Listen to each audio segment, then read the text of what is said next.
વહેલી સવારથી વાતાવરણમાં પલટો આવ્યો છે ત્યારે વિરમગામ માર્કેટ યાર્ડની બેદરકારીના કારણે થઈને પાક પલળ્યો હોવાના દ્રશ્યો સામે આવી રહ્યા છે। વિરમગામ માર્કેટ યાર્ડમાં વરસાદી પાણી ભરાઈ ગયા છે અને માર્કેટ યાર્ડમાં ડાંગર, એરંડા અને ઘઉં જેવો પાક પલળી ગયો છે।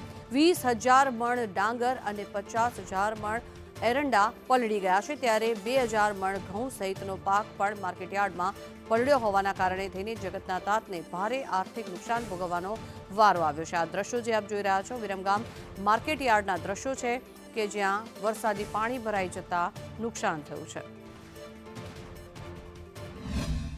હવામાન ખાતાની આગાહીને લઈને સમગ્ર ગુજરાતમાં ઠેર ઠેર જગ્યાએ કમોસમી વરસાદ ખાબક્યો છે। આપ જોઈ શકો છો, હું તમને દેખાડવા માંગીશ કે જે વિરમગામ એપીએમસી જે માર્કેટ યાર્ડ છે તેમાં વહેલી સવારે જે વિરમગામ પંથકમાં જે વરસાદ ખાબક્યો જેના કારણે વિરમગામ જે એપીએમસીમાં જે ખુલ્લામાં જે ઘઉં, ડાંગર સહિત જે એરંડા સહિતનો જે પાક છે તે ગઈકાલથી જે લેવાની વ્યવસ્થા ચાલી રહી હતી, પરંતુ થોડો ઘણો જે માલ જે આપ જોઈ શકો છો જે ખુલ્લામાં પડ્યો છે તેને તાટપત્રીથી પણ ઢાંકવાનો પ્રયાસ કર્યો છે, પરંતુ એકાએક જે વરસાદ ખાબક્યો જેના કારણે અત્યારે હાલ એપીએમસી માર્કેટમાં કમોસમી વરસાદી પાણી ભરાયા છે અને બીજી બાજુ અત્યારે વેપારી દ્વારા જે ખુલ્લો જે માલ છે તેને ઢાંકી અને બીજી બાજુ વરસાદી પાણી જે છે તેને નિકાલની પણ વ્યવસ્થા અત્યારે હાલ કરી રહ્યા છે। બીજી બાજુ વિરમગામ શહેરમાં અગાઉથી જ અત્યારે ડાંગર, કપાસ સહિતના જે પાકો છે તેની પુષ્કળ પ્રમાણમાં આવક જોવા મળી છે। બીજી બાજુ ખેડૂતો કુદરતનો જે આફત છે તેને લઈને અત્યારે મોટા પ્રમાણમાં અત્યારે નુકસાનની ભીતિ સેવી રહ્યા છે।